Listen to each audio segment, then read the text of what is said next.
یہ یقین نہ ہو. حضرت ابی ملیکہ فرماتے ہیں میں 30 اصحاب رسول سے ملا ہوں. بخاری کتاب الایمان اٹھائیے. 30 اصحاب رسول سے میری ملاقات ہوئی ہے اور کہتے ہیں میں نے ہر ایک کو اپنی آخرت کے بارے میں، اپنے خاتمے کے بارے میں ڈاڈا فکر مند پایا ہے. ہم تو 2 نمازیں پڑھ لیں تو دوسروں کو حقیر سمجھنے لگ جاتے ہیں.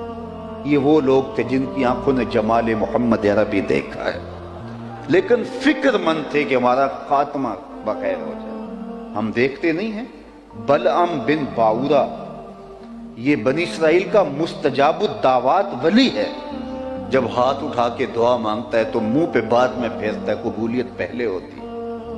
لیکن پھر اسی کے بارے میں قرآن نے کہا نا مثلہ کمثل الکلب، اس کی مثال کتے کی مثال ہے. زبان لٹک گئی، زمین چاٹتا تھا مستجاب الدعوات ولی، لڑک کے کہاں گیا. اسی لیے میاں صاحب بولے پڑھنے اتے مان کرینا تے نہ آکھی میں پڑھیا. پڑھنے اتے مان کرینا نہ آکھی میں پڑھیا، او جبار کہار سداوے متا روڑ دے وے دودھ کڑیا. جب تک خاتمہ ایمان نہ ہو، خاتمہ ایمان پہ نہ ہوتی دیر تک دھڑکا لگا رہے.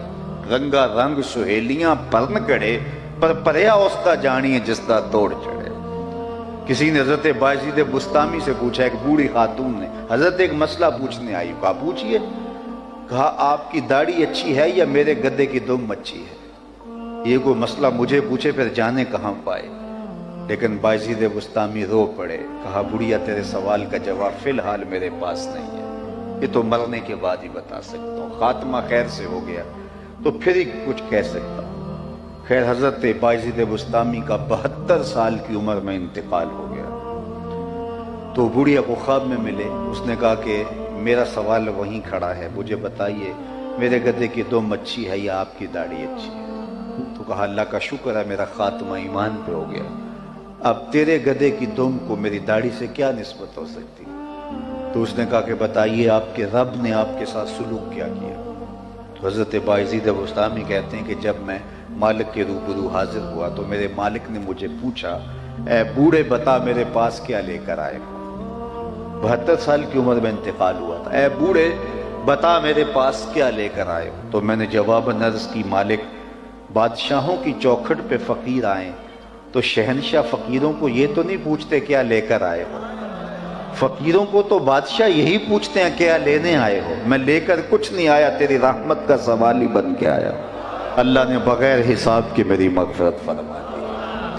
تو کہا میں مغفرت و غفران کے پردوں میں ڈھانپ لیا گیا ہوں، اب تیرے گدے کی دم کو میری داڑھی سے کیا نسبت ہو سکتی؟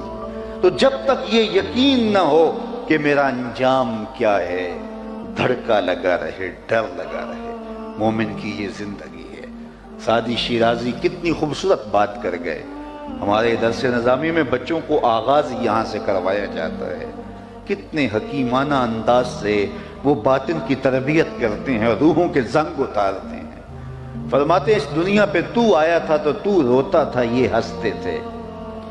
جب بچہ پیدا ہوتا ہے تو اس کا پیدا ہونے کے بعد والدین کو یقین نہیں ہوتا یہ زندہ پیدا ہوا ہے یا مردہ پیدا ہوا ہے. جب تک وہ روتا نہیں ہے اتنی دیر تک جو ہے وہ اس کے بارے میں کوئی حکم نہیں لگتا. اس کو استحلال کہتے ہیں ہماری اصطلاح کے اندر. جب علماء سے پوچھا جاتا ہے کہ بچہ پیدا ہوا ہے اور اس کے بعد فوت ہوا ہے تو جنازہ پڑھا جائے کہ نہیں پڑھا جائے، تو وہ کہتے ہیں اس نے استحلال کیا ہے کہ نہیں، چیخا ہے کہ نہیں. استحلال کہتے ہیں چیخنے کو. یہ پہلی رات کے چاند کو جو ہلال کہتے ہیں تو وہ بھی اس لیے ہلال کہتے ہیں کہ اس کو دیکھ کے بھی بچے شور مچاتے ہیں کہ چاند طلوع ہو گیا. وما اہل بہ لغیر اللہ، یہ بھی یہاں سے نکلا ہے. لوگوں نے اس کو غلط مفہوم دے دیا. جب اند الذبح وہ جو پکار اٹھتی ہے وہ اللہ کے نام کے علاوہ کسی اور کی پکار نہیں ہونی چاہیے. اگر کس نے جانور ذبح کرتے ہوئے کہا بسم شیخ عبد القادر جیلانی تو حرام ہو جائے گا، بسم محمد بھی کہا تو حرام ہو جائے گا. اس لیے وہ اللہ کے نام کے علاوہ کسی اور کی پکار نہیں ہونا چاہیے. تو باقی وہ 11ویں کا ہو، وہ 12ویں کا ہو، وہ عقیقے کا ہو، ولیمے کا ہو، لیکن جب ذبح کیا جا رہا ہے تو وہ آواز اللہ کے نام کی ہونی چاہیے. تو بچے کا چیخنا اس کی زندگی کی دلیل ہے۔ بلکہ امام طبرانی نے اپنی معجم میں اس کی وجہ بھی لکھی۔ حضور سے پوچھا گیا کہ حضور جب بچہ پیدا ہوتا ہے تو وہ چیختا کیوں ہے، وہ روتا کیوں ہے؟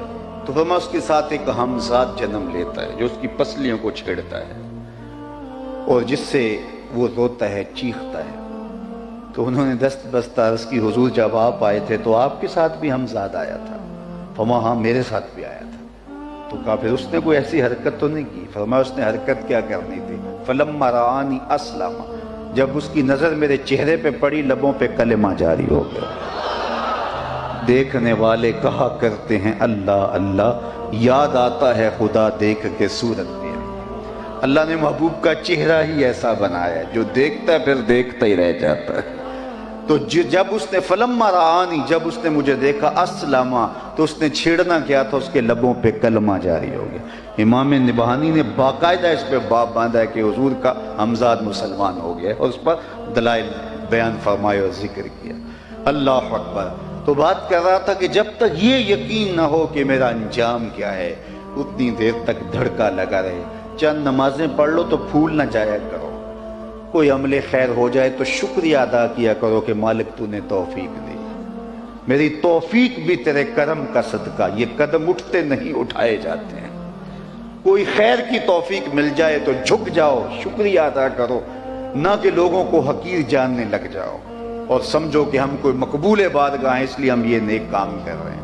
علامہ رومی فرماتے ہیں کہ کچھ لوگ چند نمازوں کے بعد آسمان کی طرف دیکھ رہے ہیں کہ کوئی فرشتہ تو نہیں آ رہا میرے پاس، اور یہی وجہ ہوتا ہے یہ ملنگ شلنگ، یہ آج کل پیر شیر جو ہیں وہ تھوڑی سی بات ہوتی ہے تو اچل جاتے ہیں، ہوتا ہی کچھ نہیں ہے، تو وہ اتنے دعوے کر بیٹھتے ہیں کہ الیاذ باللہ۔ میاں شراب عشق پی کر جو نہ بہکے ظرف اس کا ہے، شراب عشق پی کر جو نہ بہکے ظرف اس کا ہے، کہ ایک ایک بوند اس کی رکھتی ہے تاثیر مے خانہ، کہ ایک ایک